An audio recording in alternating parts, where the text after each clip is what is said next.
following is a presentation of Learfield IMG College.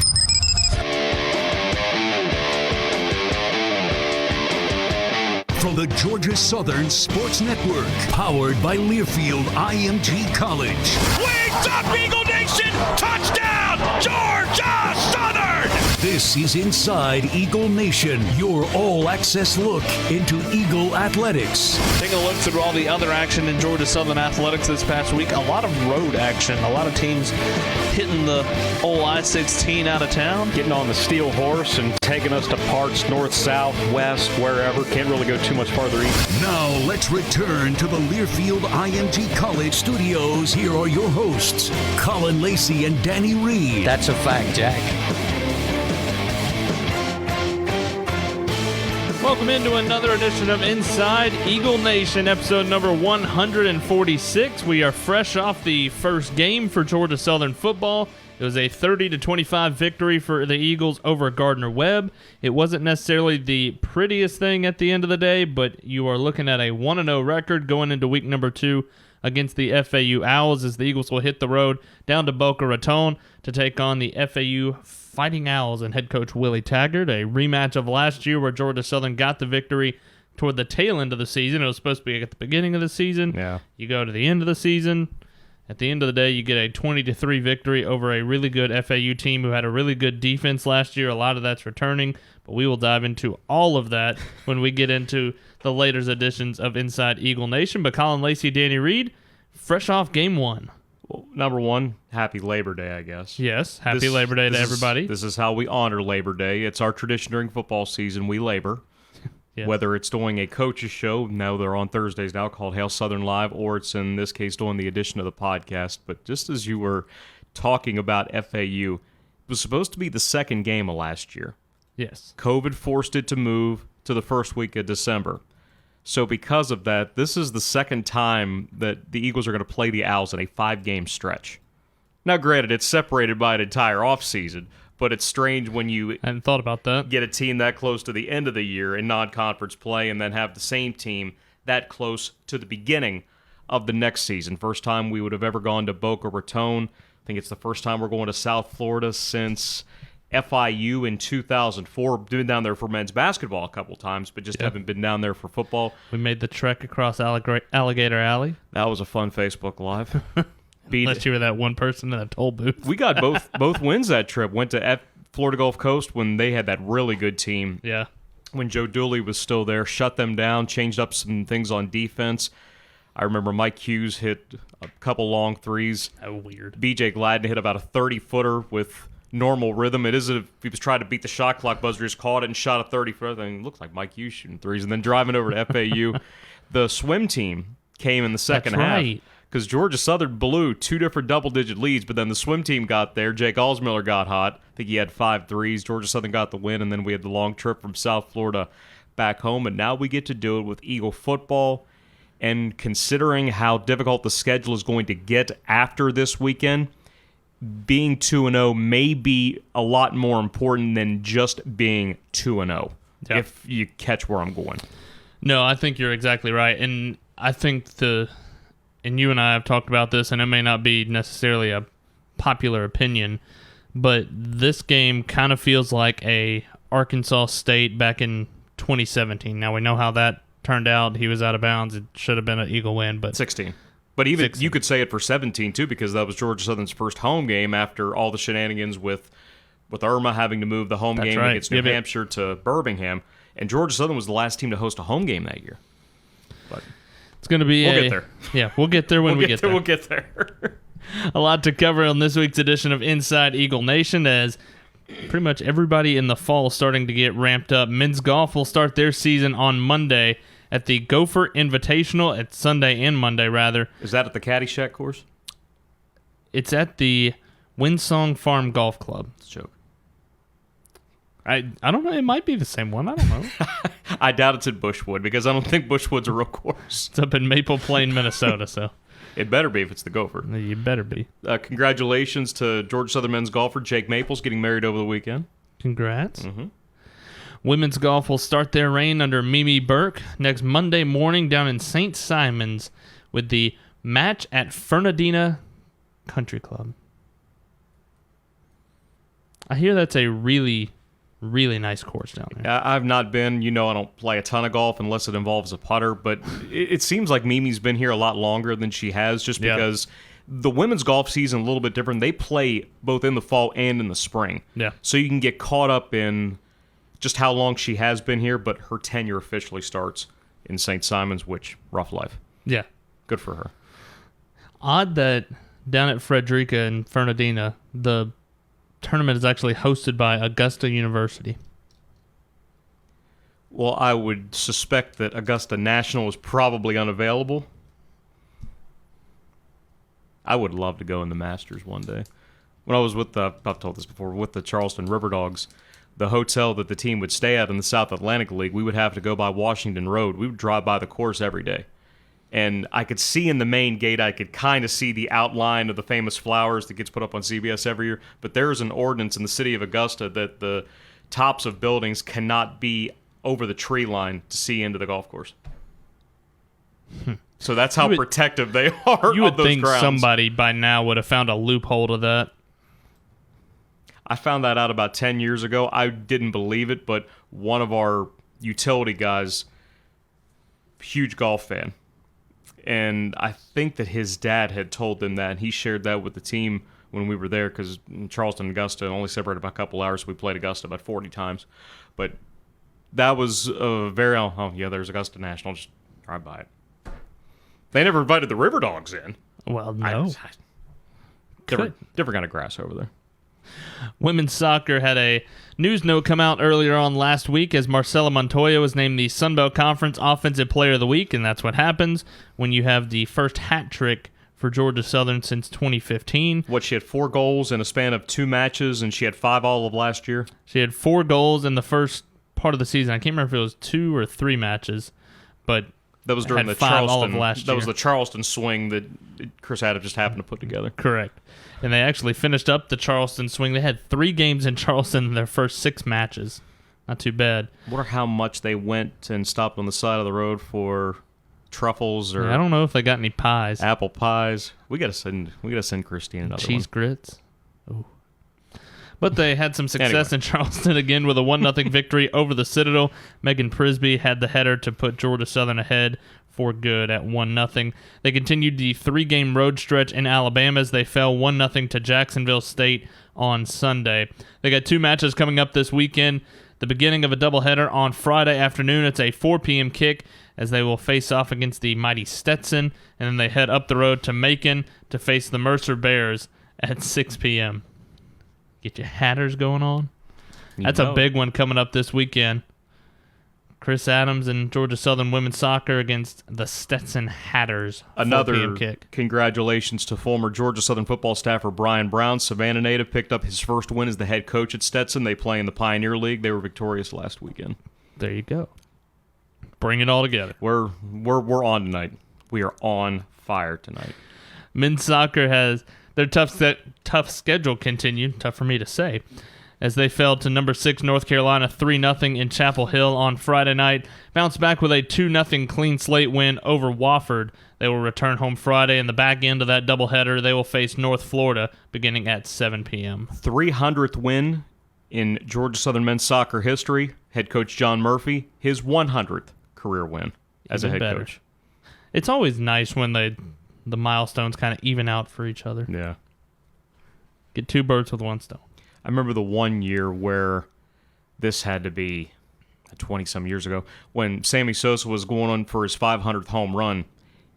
The 50th he hit that year would have given him 500. It didn't happen, but I remember specifically that the 50th he hit that season would have been his 500th overall. I almost saw A-Rod's 500th live in Baltimore. Really? I was sitting in the center field bleachers when he was playing for the Yankees. One of my best friends is Orioles fan, so we were down there that night. And the place was packed, of course. Number 1, the Yankees, because the Orioles weren't any good, but 1, the Yankees, 2, A-Rod going for 500. Every time he came up, I've never seen that many flash bulbs go off at once at a baseball game. And I'm just sitting there thinking, okay, see history tonight, and he didn't hit. I think he hit it a couple days later. But you talk about the flash bulbs. The thing that I remember with the most flash bulbs I'd ever seen was at Bobby Cox's final game as a Braves manager. That would do it. Definitely did it. But Georgia Southern Cross Country will open up their season with the GMC Brickyard up in Milledgeville on Friday as they get it going under head coach Kelly Carter. Georgia Southern Volleyball had a tough weekend this past weekend at the Blazer Invitational. They fell to UAB 3-0 on Friday and then came up short against Kennesaw State 3-1 on Saturday. They return home to try to get things right in the Eagle Invitational. Friday and Saturday they will face FIU at 6 p.m. on Friday, and then noon the first serve on Saturdays. They take on Murray State. And expectations are they should be as close to full strength as they could be. Remember the storyline from the weekend before when they went 3-0. They were without 4 starters, including Madison Brown and Chamblee Russell. Yeah. I think they're going to be just fine. I think they needed that road test to figure out where they were. I don't know if they thought that this was going to be an undefeated season, but they're still off to one of their best starts in recent memory, and this seems like a weekend where they could do some damage. Getting into Georgia Southern football, again, we're going to recap everything with the Gardner-Webb game this past weekend, as well as dive into the FAU Owls coming up this weekend for Georgia Southern football as they head down to Boca Raton and FAU Stadium. But a couple of news notes coming out this week and last week. After we talked to you last Monday, it came out on Tuesday that the NFL rosters, the initial NFL rosters, were announced, and 6 Eagles make those lists. Tyler Bass and Matt Breida will be on the first roster in the NFL for the Buffalo Bills. Raymond Johnson making the roster with the New York Giants. Younghoe Koo with the Falcons. Jerick McKinnon out in Kansas City. And Kendall Vildor with the Chicago Bears. And last I saw, Kendall is number 1 on the depth chart. Yeah, he's probably going to get a chance to start week 1. That's pretty awesome. And for Raymond, somebody that was just here last year, it's such an awesome story. Number 1, to go from undrafted to making your first roster. He's the number 2 defensive end behind former USC standout Leonard Williams. He grew up as a Giants fan. He didn't get a chance to wear 91 here because it was taken by Logan Hunt, because he grew up a Justin Tuck fan. So he wore 92 because Michael Strahan. And just so happens last week the Giants announced they're retiring Strahan's 92. And Raymond gets a chance to wear Justin Tuck's 91 now that he has made the roster. That's so cool.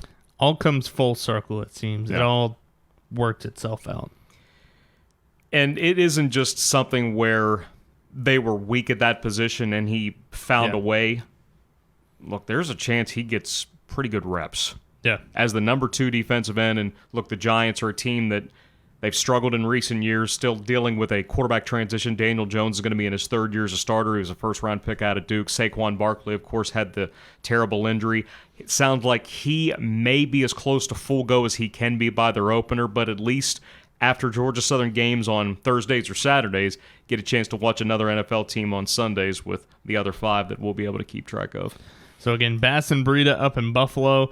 Raymond Johnson with the New York Giants. Younghoe Koo still in Atlanta. Jerick McKinnon in Kansas City. And Kendall Vildor with the Chicago Bears. Those will be the 6 Eagles for week 1 on NFL rosters. And they start this coming Wednesday. I think you have the champions, the Tampa Bay Buccaneers, playing the Dallas Cowboys. Can't play on Thursday because President Biden has an address, I think, this Thursday. And then this coming Sunday is when everybody lets fly. Then it all gets going. Because usually you'd have that first game on a Thursday night where the defending Super Bowl champion always plays. But they have to bump that to Wednesday. It actually is Thursday still. Oh, did they? Yeah, Thursday. Okay. Cowboys and Buccaneers. I know you're a big fan of that game. As a Washington football team rooter, 7-9, win the division last year. You're not even calling yourself a fan? Not the way You've been demoted to a rooter? Not the way they do things, man. Look, I love the hire of Ron Rivera, but I need to see a winning record before I reclaim the fandom, I guess. But Frank's happy about Raymond Johnson. He's a huge Giants fan. I always forget he's a Giants fan. We grew up that way. That's true. Grew up in New Jersey a lot. Yeah. Breida and Bass and the Bills will be taking on the Steelers in week 1. Younghoe Koo and the Falcons will face off against the Eagles. A 1 o'clock kickoff. The New York Giants will have the Broncos at 4:25. The Chicago Bears will be in L.A. to take on the Rams at 8:20. That's the Sunday night football game. And then Kansas City will have the Cleveland Browns at 4:30 on Sunday as well. So all 6 Eagles will be playing on Sunday for week 1. Excellent. Move along to the news note that came out, just a couple hours ago. But Bretton Williams, who a lot of fans didn't know the name necessarily coming into the stadium on Saturday. Well, they saw him in the hair contest true. during the offseason that Dexter Carter ended up winning, but Britton got pretty far. That was his little tease into Georgia Southern football. Sunshine. But he was named Sunbelt Conference Special Teams Player of the Week, and really well deserving. We talked about it throughout the broadcast. Because Rayner was not able to go on Saturday, Bretton Williams having to step in as a true freshman. And what's your introduction into college football? And I said it on postgame, and then I realized it wasn't right that the first time he stepped on a college football field was his 49-yard field goal, but it wasn't. He kicked off, but semantics. Yeah, but you can't score points on a kickoff unless it results in a safety. Yeah, semantics. Exactly. The first time he goes out to kick is a 49-yard field goal. And you brought up a note to Coach Lunsford that was the longest first attempt by a freshman. Oh, BJ found that one. The longest first field goal ever made by a Georgia Southern kicker. Wow. And Chad was funny during his comments earlier today over at the FOC. He said, if I would have realized it was 49 yards, I probably wouldn't have let him. But it's better to not think about things like that. If you're going to have your first one, get it out of the way, and he nailed it. And it was right down the middle, kicking towards the Gene Bishop Fieldhouse. He made from 25 in the second quarter, then he made from 23 during the second half. He also made all 3 of his PATs, and Coach brought up his kickoffs. He had 2 touchbacks, and 3 of the other 5 were near the border inside the 5-yard line, which is where they try to put the football on kickoffs. They want to try to make sure it's high as they can. That was an issue late last season where too many line drive kicks had resulted in a couple of return touchdowns. But Britton really showed what he could do, and the 12 points that he scored, most ever by a Georgia Southern kicker in his debut, too.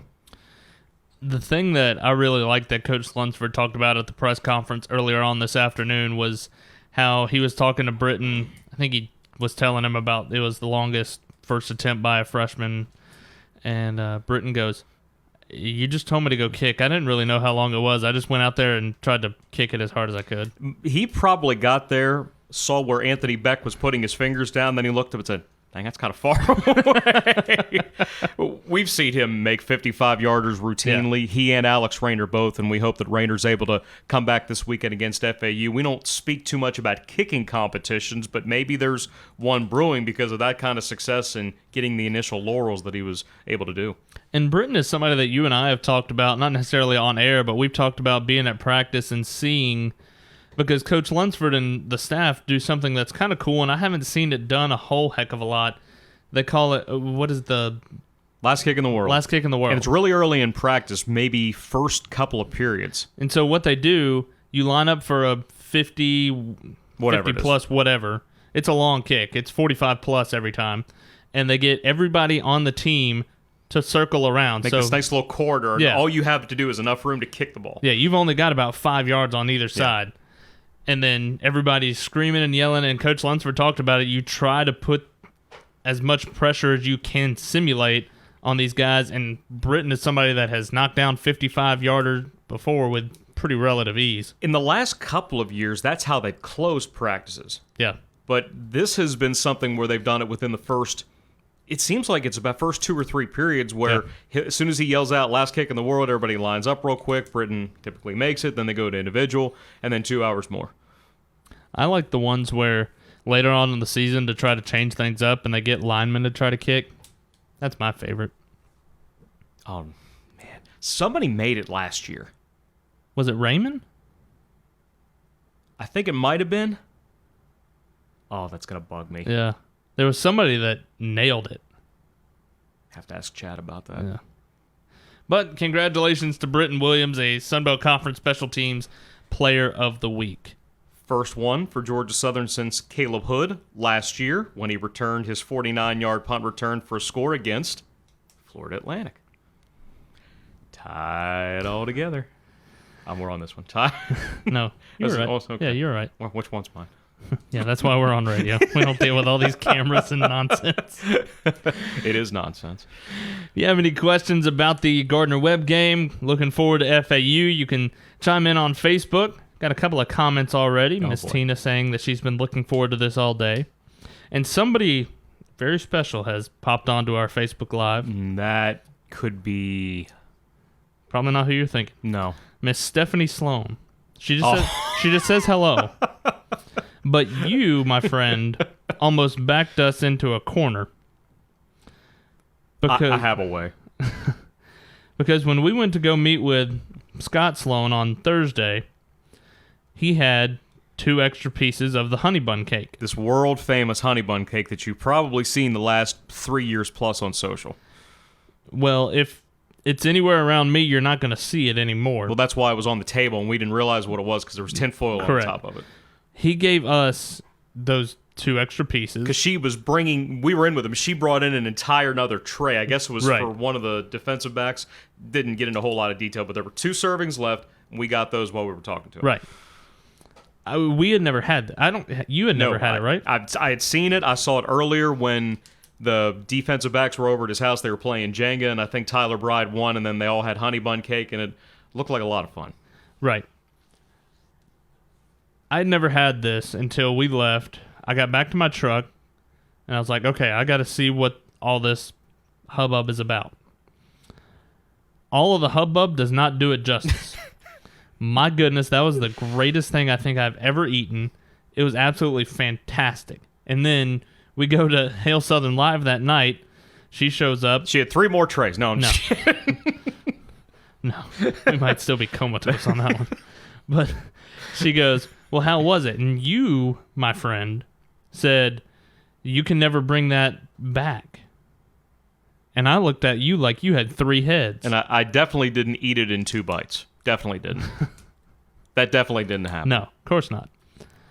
But you said that she couldn't bring it back, and I said, speak for yourself, I'll have his serving. And then she brings a whole honey bun cake to the tailgate stage, and you would have thought Frank would have gotten $1 million for Christmas. What did he say? I didn't get a chance to hear that. It was... I was an impromptu not much MC because up his at the mouth band. was full. I was up at the front during the Rock the 90s concert, and I didn't have a chance to hear what he said. Well, you missed out, because... we ate it, and we ate all of it. We ate it. And it was fantastic, as always. She said it was not the prettiest looking one, and she apologizes. It doesn't matter what it looks like. Because when I eat it, I'm not going to remember what it looked like. No, it doesn't matter one bit what it looks like. But for the throngs of people that are watching this edition... get you some honey bun cake. I'm telling you, she could open a business and make millions. Here. Yeah, off me. Right.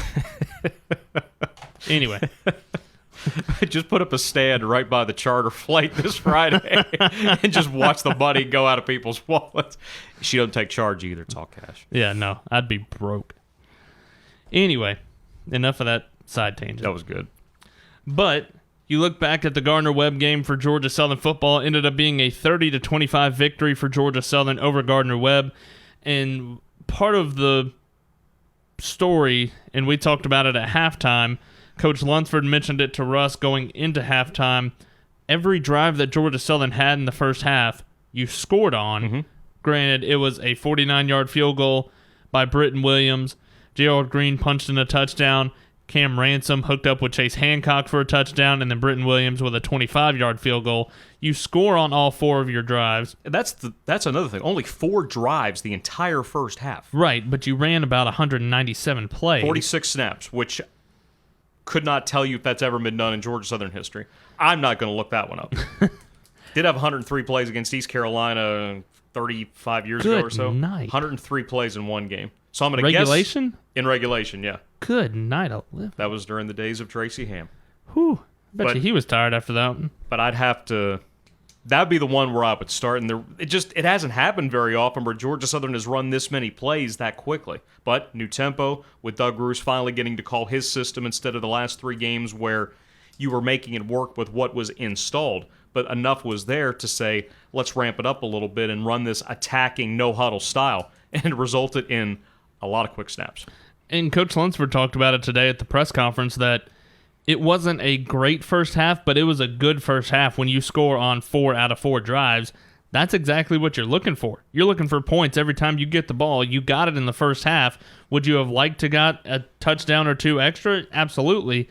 But at the end of the day, you're still going into the halftime locker room up 20-6, and you've scored on all your drives. And to keep from overreacting too early, because after week one is the perfect time to overreact, and we know that, look, everybody says you make your biggest improvement between week one and week two. It doesn't always happen that way, but that's a common phrase.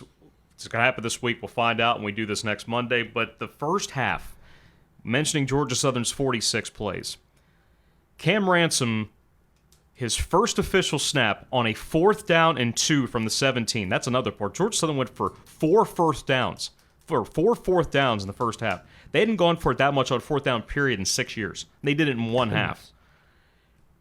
Ransom's first play is a play fake, throws to a guy who doesn't touch the ball in practice.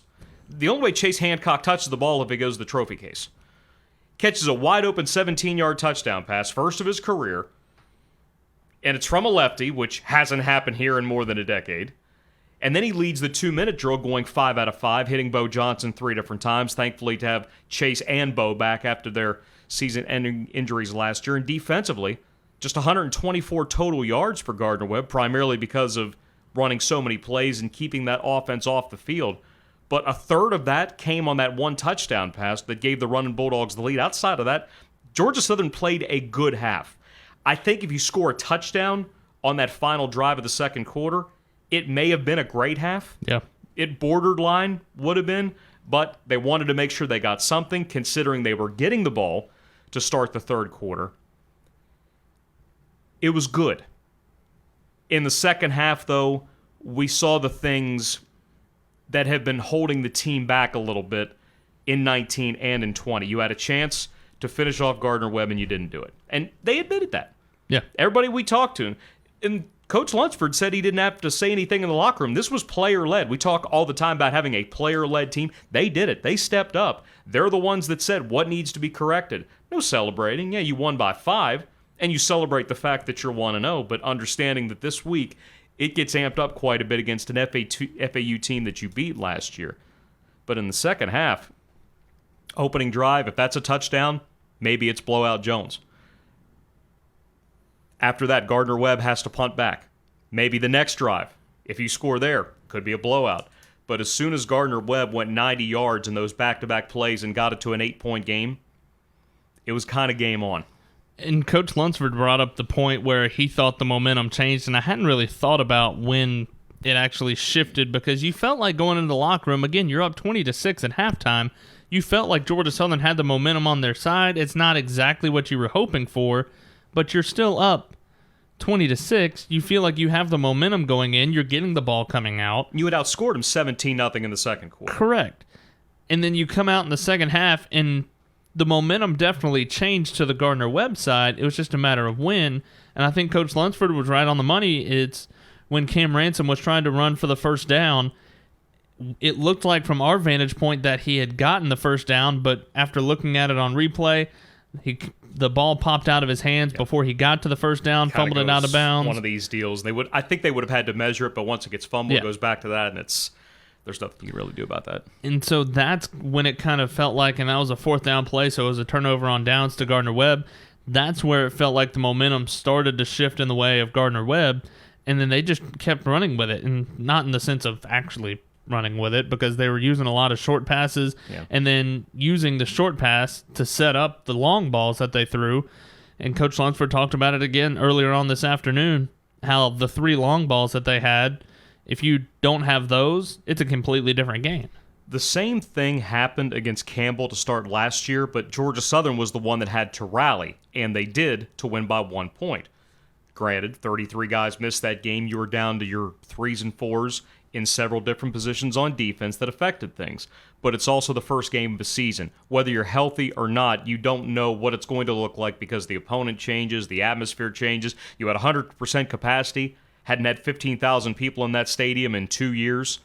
All the new offerings. There was a different kind of sizzle to Paulson Stadium because we just hadn't seen it that full in so long.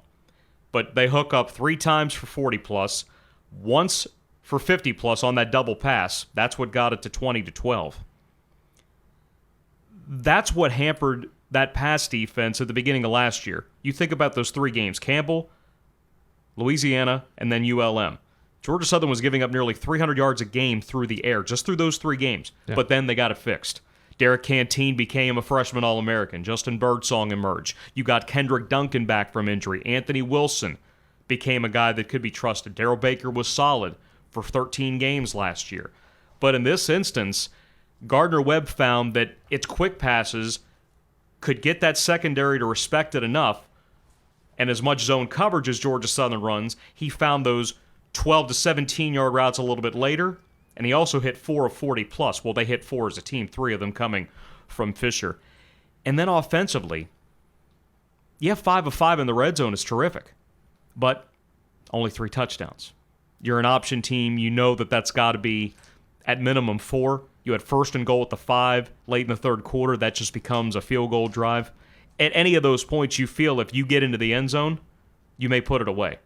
But then late, you get the touchdown to make it 30-18, and that's not putting it away. That's at least stretching it out a little bit. But it was another one of those examples where the lead was as big enough as it was early, where 1 or 2 possessions would have given Georgia Southern complete hold of that game. Looking back throughout some of the numbers, and Logan Wright had one spectacular game, 177 yards on 26 carries. He had a rushing touchdown as well. And you didn't have J.D. King this past Saturday. Again, precautionary measures, trying to get him back from that ACL injury. You don't want to rush him too quickly back. But having Logan Wright step up and be the guy in the backfield, and it seemed like every time he touched the ball, it was 3, 4, 5 yards. It was really special to see what he was able to do and step up. He was more important considering that Gerald Green didn't play the final quarter and a half. Yeah. He was knocked out with the injury. Now, we don't know about anybody's status going into this weekend. As soon as we know, that'll come from Coach Lunsford or Sports Information. You saw Jalen White get it here and there, but of the 65 carries, Logan had 26 of them. Yeah. He had never come close to that. 177 by far his career long. And he got some help from Amari Jones, 19 touches for 98 yards, both of those career highs as well for a guy that hadn't played quarterback since his senior year of high school. But you saw just how tough Logan is to just slow down. Yeah. And I made this comment in 2018 when he was still a freshman.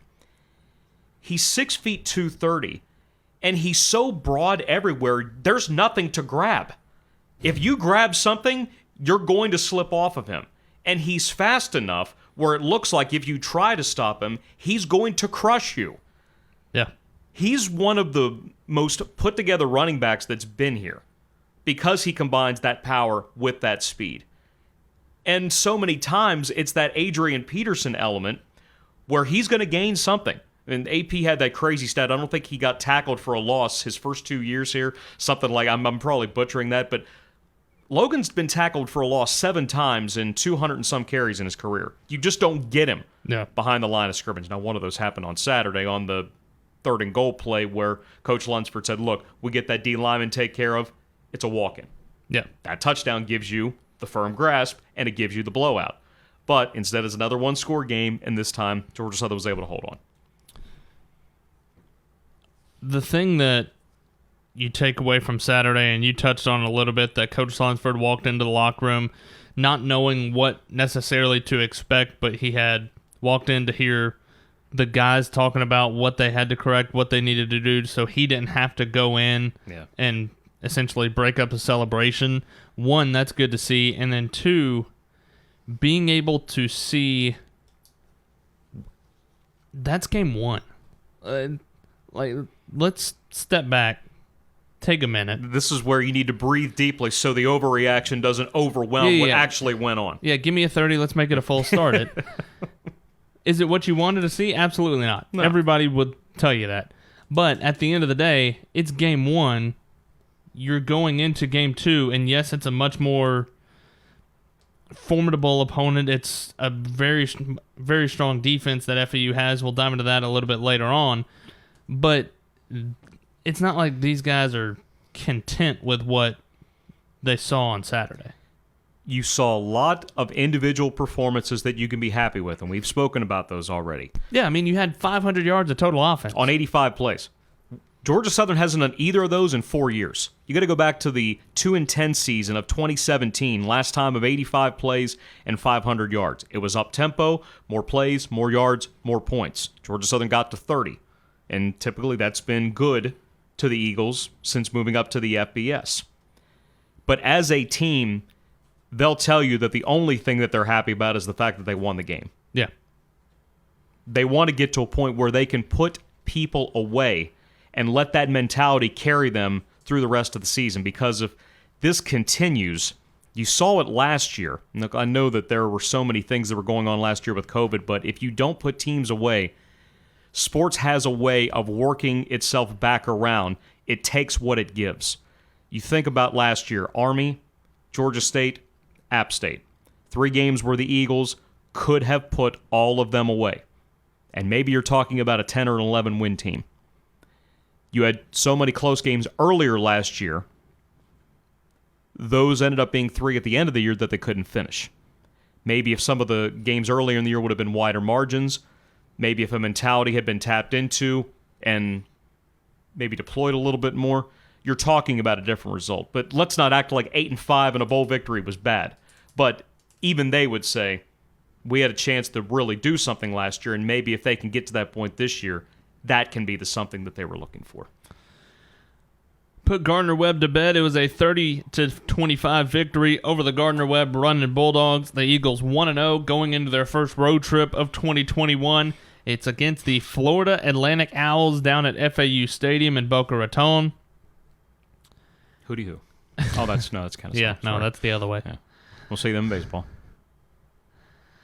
FAU 0-1 on the season. They fell to Florida this past weekend, but it was a 35-14 victory for the Gators, and it was a game that was probably a lot closer than Florida thought it was going to be against FAU. It was just a 14-0 lead at half, but it's an FAU team. We've talked about the defense a couple of times already, but start offensively. You've got a new signal caller for the FAU Owls in N'Kosi Perry, the transfer in from Miami, and everybody has talked about what a difference he is going to make at that quarterback spot. If you're a fan of college football, you watched him in the Cheez-It Bowl last year against Oklahoma State when De'Ara King tore his ACL. They got down big against the Cowboys. Perry is the one that came in, almost led them to a dramatic comeback victory.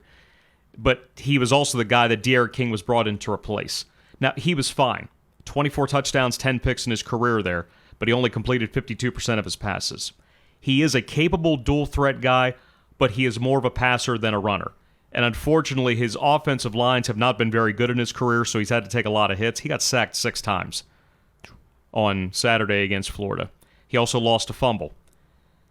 They also had another fumble lost on a botched fly sweep on a handoff where last year's quarterback, Javion Posey, was coming in motion, and he fumbled a handoff. Now he's back to playing wide receiver, even though he did get a couple of snaps at quarterback with, they've got a new system, too. So as part of that, new OC, new DC. That offense, though, they'll give it to any of 5 different running backs. They've got a ton of athleticism at wide receiver. They're really happy about their tight end position, though. Yeah. A year ago, that was a position that saw a lot of injury. Remember, Michael Irvin's son was a tight end but didn't make the trip to Statesboro. He was hurt. Now you've got John Mitchell, who didn't play last year in that game because of torn ACL, didn't play at all last year. He's bulked up. They moved him to tight end. And that's a group where they average about 6'5", 240, and Mitchell's kind of the baby of that group, even though he's gotten a little bit bigger, but he had 4 catches against Florida. They can move the ball. Yeah. They had 11 drives. This is what Willie Taggart said in his press conference earlier today. They had 11 drives against Florida. 7 times they got into Florida territory. Sound familiar to last year? Florida Atlantic moved the ball against Georgia Southern. Yeah. But 4 straight drives, they turned it over. They just still have this. It's kind of like Georgia Southern where they struggle to finish things. In their case, it's finishing drives. Georgia Southern, it's sometimes finishing games. But you look on the other side how good that Eagle defense was to force 4 straight turnovers and win what turned out to be, it was an ugly game a year ago in Statesboro last December, but it was also one of the better wins of the year against a team that came in 5-1. Yeah, again, it was a 20-3 victory last year towards the tail end of the season, the second to last regular season game of the season. It was after the regular season was supposed to be over, but because of the reschedule, you had to add that one and Appalachian State back to the end of the schedule. But you talk about any one of 5 guys for Florida Atlantic that will run the ball, and again, they're not necessarily a run-heavy team, just 92 rushing yards against Florida last week, or this past weekend, when they threw for 261. But you've got 5 different guys, and it almost feels like what we talked about whenever we did the position breakdown of Georgia Southern running backs, that they don't really care who is in. It's just a matter of they've got to have somebody with fresh legs to run the football. It's a room that's had a lot of injuries the last 2 years. They lost what was, at one point, the number 1 running back recruit in the country. B.J. Emmons was there a year ago, but he had a slew of injuries when he was at Alabama before transferring. He has since moved on, but the other 4 guys, or rather 3 of the 5 were there last year. One is a transfer from South Florida who's the perimeter starter. All 5'5", 175 pounds of Johnny Ford. Yeah, I had to double take when I was putting that on our sheet. He can boogie. He is fast, and he averaged about 7 yards per carry in 2 years with South Florida, one of Willie Taggart's former stops, but he didn't play for Taggart there. Still, he was somebody that had just over 50 yards rushing. Also, Malcolm Davidson, he led the team with 52 yards, and he was a guy in Davidson that got hurt in that game here last year. Banged up his knee. We saw him on the sidelines with his leg wrapped during the first half. He didn't return. James Charles is somebody that might be listed as their number 4 running back, but he's a team captain. Yeah, that's how much they respect him. He's the number 4 running back, but he's one of the 3 captains. It's so odd, the amount, the rotation, it's hard to figure out who is going to be on the field for FAU, but I guess kind of the good thing is, not that they're all the same, but they can do anything with everybody. And that's what the new OC, Michael Johnson, is trying to figure out. Remember, they had 2 offensive coordinators last year. Both have since moved on. Michael Johnson comes in. He hasn't called plays in 10 years. He was the offensive coordinator last at UCLA in 2011, but he spent time in the NFL. He's also been an assistant coach for Willie Taggart out at Oregon. He spent 2019 at Mississippi State.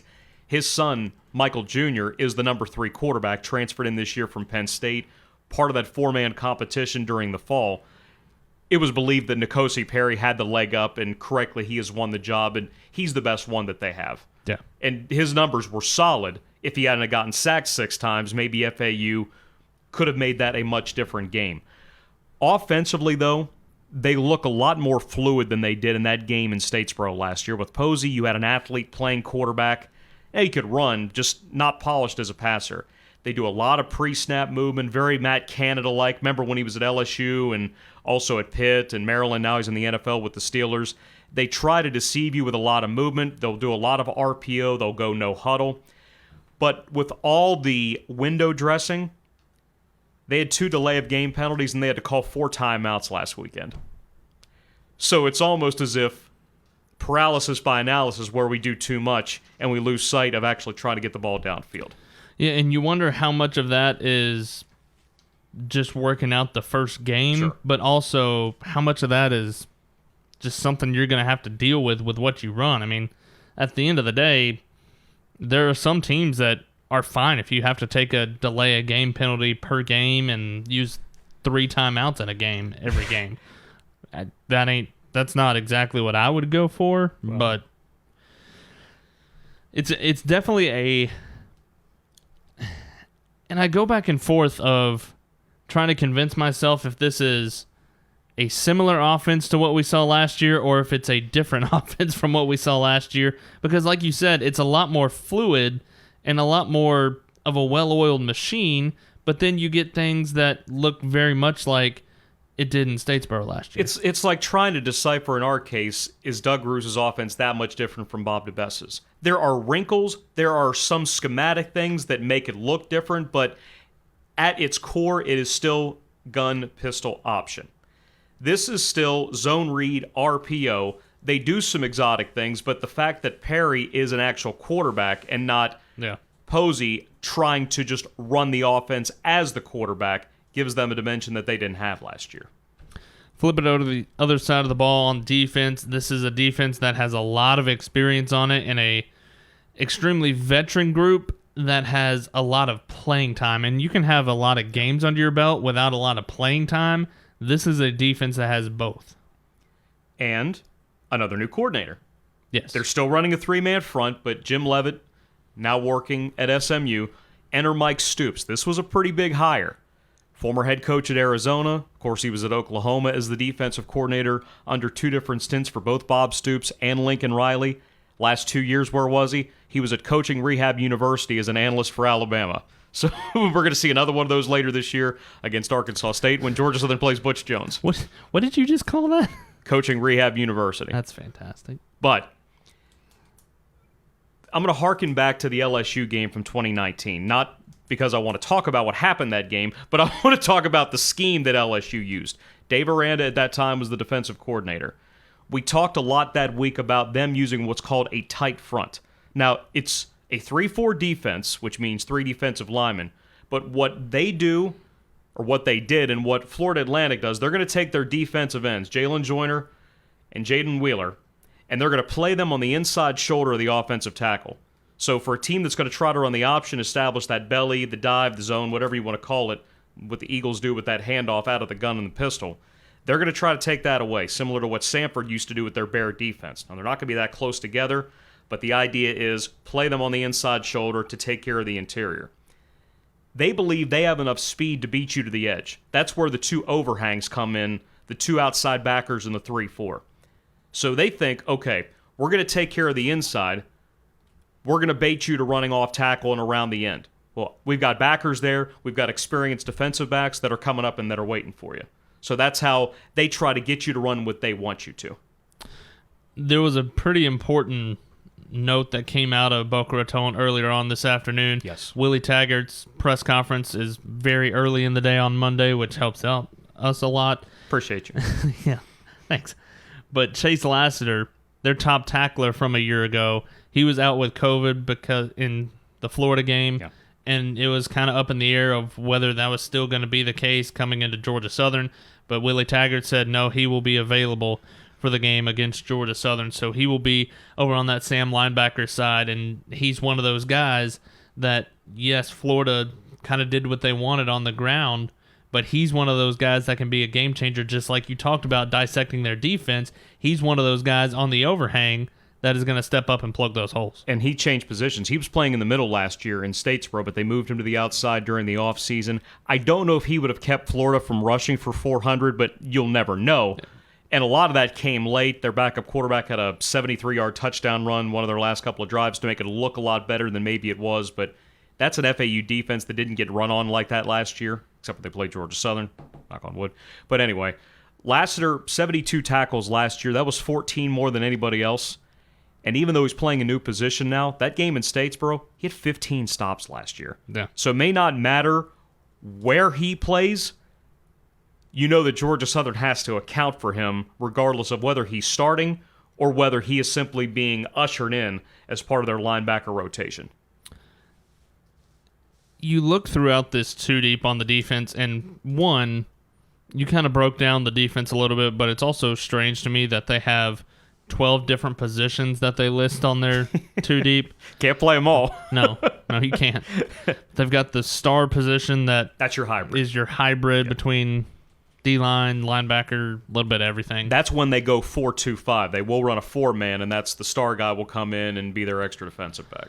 But their defense is kind of puzzling because the guys that are listed as the starters, there were a couple of them throughout the Florida game that didn't play a whole heck of a lot. Yeah, Mod Ross is one of them. Yeah. Starter from last year. Only played 4 snaps because he didn't practice last week. So he was only able to work his way into 4 snaps. Now the expectation is that he'll get much more work on Saturday. They have 10 starters back altogether from that team a year ago. The one that they don't have back may be their best player in Leighton McCarthy, outside linebacker who's unfortunately not going to be able to play professionally. He was signed by the Buccaneers, but they discovered a heart defect, and he's not going to be able to have a pro career. It's unfortunate because I thought he was a really outstanding player. Is that enough to hamper their run D? Well, him and Lasseter being out, I'm sure, had an impact. But with Lasseter back, full go, maybe not full go, another week, knowing that they just gave up 400. They know they got to face an option team, but it's their first home game. And it's also a weekend where they're honoring the late Howard Schnellenberger, who built that program. They're actually doing a celebration for life for him Friday night in Boca Raton. I would think that they're going to be playing with a little bit more this weekend. They're going to do pregame and I think halftime ceremonies as well for Coach Schnellenberger. But they're also doing something that's kind of off the wall. And Brian Johnson was telling me about it earlier. And it's more of a push to not only help the community, but also to get butts in seats. It's cereal box night. To where if you bring a box of cereal, so you can go down to your local grocery store, buy a 99-cent box of Cheerios, and get into the game for free. That's different. So, from talking to people down in Boca Raton, they're saying that they did this once before, and it turned out to be one of their biggest crowds in history. And so this is also their first game full capacity. Correct. So they're expecting a pretty good crowd at FAU Stadium in Boca Raton this weekend for Georgia Southern. One, because, like we talked about, looking for a little bit of revenge. Georgia Southern getting the 20-3 victory last year here at Paulson Stadium towards the end of the regular season. But there's a lot on this line for FAU because they feel like, and it's the way a lot of Conference USA, we talked about it plenty with the bowl game last year with La Tech, which yes. We know how that went. Yes. But Conference USA feels like it's almost not to the extent of an FBS versus an FCS, but it's definitely a higher conference, quote unquote, is the way they feel against the Sun Belt. They were supposed to be the big wave about 10 years ago when realignment was going on. They went the route of markets. Unfortunately, their overall conference success has taken a hit. The Sun Belt, which was in the lower tier, if the group of five, I know there's not a whole lot to work with, but they were in that lower echelon. But with the addition of Georgia Southern, Appalachian State, Coastal exploding onto the scene, and they're a 27-point favorite against Kansas this weekend, by the way. Come again? They're favored by 4 touchdowns against a Big 12 team. I know it's Kansas, but that's At what point does amazing. Kansas just say, you know what, we gave it a couple shots, let's move on to somebody else? Well, that game last year was supposed to be in Conway, but because of COVID, it got moved to Lawrence. It didn't matter because Coastal was going to be Coastal last year, as we found out. Anyway, with Conference USA, they've gone from here to here, and they've flipped places with the Sun Belt. I don't think the Conference USA has completely realized that yet, but the impression that we get from people in Boca Raton is that they feel that what happened in Statesboro was an accident. No, they don't feel like they should have lost that game. No, and there was a slap in the face to them. And Conference USA, and this isn't a rag on Conference USA podcast, but from everything that we gather from Conference USA, and it's not just FAU, it's all the member institutions, they feel like they are at the level of what the American actually is. And a few years ago, I would have agreed with them. Right. But they're just not in a very good spot right now. UAB's really good, and Georgia Southern's going to get a chance to play UAB very soon. And think with FAU, just 2 years ago, they won 11 games. Yeah. 2 years before that, they won 11 games. But Lane Kiffin goes to Ole Miss. Willie Taggart is trying to keep that going, doing things his own way. But as we know, one coaching change can have you veer off course. It's going to be, I think this is going to be, we already talked about it, it's going to be a turning point for the season, and I think it'll be a turning point for both seasons, for both Georgia Southern and for FAU. I would agree. Because after this, FAU has to go and face Fordham. Take that with what it is. They'll be fine. And then you go to Air Force up in Colorado. So this is almost an option prep, even though they're more flexbone. But what better way to get ready for it than having to have the live scout, in essence? And then in a couple of weeks, you've got the Shula Bowl against FIU. So this is a big game for both sides. You know how Georgia Southern feels, wanting to kind of redeem themselves a little bit after the Gardner-Webb performance, go down to Boca Raton, really prove what this team is all about. But on the flip side, FAU has a lot to play for because, again, they felt like last year was a slap in the face a little bit of the 20-3 victory that Georgia Southern had over FAU, and then being able to kind of put everything where they feel everything should be. I do believe that FAU is a dangerous team, but if no doubt, they have the same kind of rush defense that they did against Florida, it's going to be a long day for the Owls. Granted, if they're at home with everything else that they could be playing for, you might see a rejuvenated unit. Getting Chase Lasseter back should help that rush defense. Yeah. But for Georgia Southern, they just ran for 365, and they beat FAU last year, so we'll see what kind of confidence they can maintain, and we'll also see if the Eagles can do their part as the Sun Belt invades South Florida this weekend. Because Texas State is at FIU, App is at Miami. Oh, I didn't realize all that. So there are 3 Sun Belt teams that Oh, are going to my. be. We're going to be occupying South Florida. There's 3 teams within 70 miles of each other. Oh, my. If the time's all timed up, we could make this a lot of fun. The 2 of them play at 7, and we're at 3:30. Huh. So Could we get there? Oh, sure. But we wouldn't have a way to get home. By the way, before we wrap up this week's edition of Inside Eagle Nation, I think a big shout-out needs to go the way of Texas State. Last week, they were hosting Baylor, and everybody kind of has been dogging on Texas State the last couple of years, but Texas State kind of held their own. It was a 29-20 victory for Baylor, but you host a Baylor team, and it never got out of hand in any way, shape, or form. It became 9 points. Texas State had the ball at the end of the game. They had a safety on the final play, which made it a 9-point margin. You oftentimes look at games like that as needing to win to turn the corner, especially if you're Jake Spavital. It's year 3. This is maybe the put up or shut up year. I believe that by the time we get to November and the end of the season, they're going to go back to that game and think, okay, this is where we proved that we could hang with a Big 12 team.